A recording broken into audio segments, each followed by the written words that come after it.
Welcome to the Parsha Perspective. Each week, we will delve deep in a weekly Torah portion to find a practical and insightful way to enhance your daily life.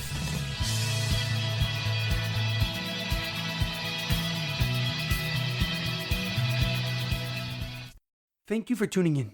My name is Rabbi Shalom Yemini, and each week we will look into the weekly Torah portion to find practical and insightful ways to enhance your daily life. This week's Parsha Perspective is in honor and memory of the 45 people who passed away in Meron on Lag BaOmer. May Hashem comfort their families, and may He give everyone who is injured a complete and speedy recovery. This week's Parsha Perspective is in honor of the complete and speedy recovery of Shaul ben Berta, as well as Dalit bat Shoshana. This week's Parsha Perspective is dedicated in memory of Shlomo ben Edward and Edward ben Shaul. May their souls be uplifted and their memories a blessing. This Shabbos is called Shabbos Chazak as we end the third book of the Torah, Sefer Vayikra.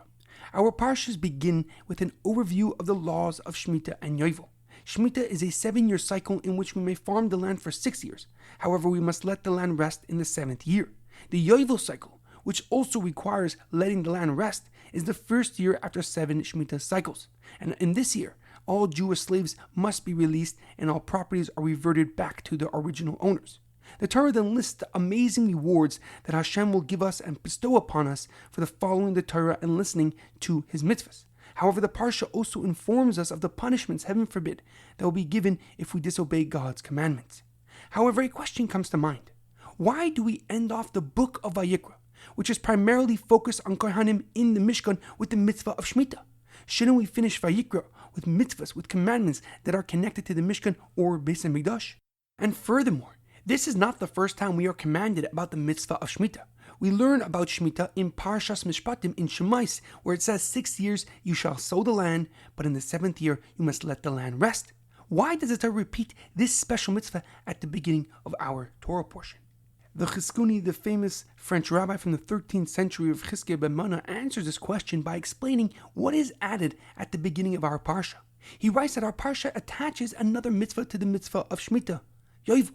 Since the Yovel cycle is inherently connected with Shemitah, for it is 1 year after 7 Shemitah cycles, the Torah found it fitting to repeat Shemitah when commanding us about the Yovel cycle.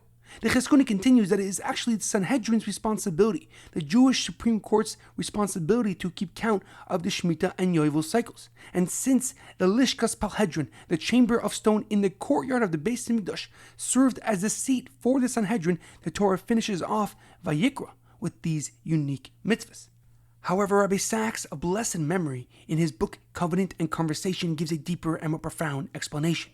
He explains that the commandments, the mitzvahs of Shemitah and Yovel, are the culmination of all the holiness and spirituality that can be achieved from the Beis HaMikdash. Because resting the land during these years requires vast amounts of trust and belief in God. And this is why the Torah mentions in the first pasuk of our Torah portion that Shemitah was given at Har Sinai, at Mount Sinai. For Har Sinai teaches us that we must have a slight ego and Jewish pride to hold and have the courage to stand strong in our belief in God. And when a terrible tragedy like what happened in Meron on Lag BaOmer, we still keep our trust and even strengthen our connection to God. The Talmud in Shabbos writes that the first question a person will be asked when they reach the heavenly court will not be if they had time to study Torah, but instead, did they conduct and manage their business dealings honestly?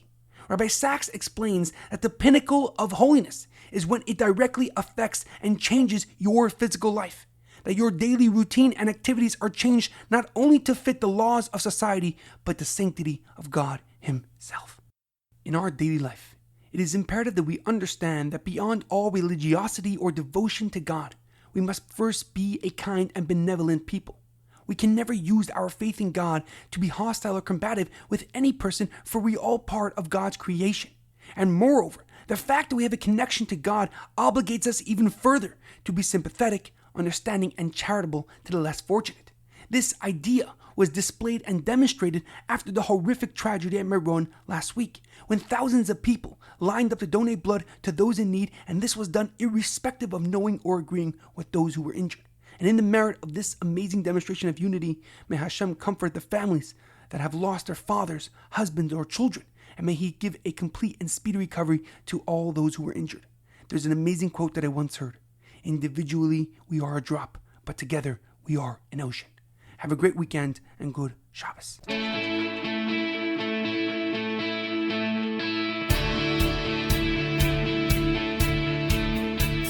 Thank you for tuning in to the Parsha Perspective. Check out our website, theparshaperspective.com.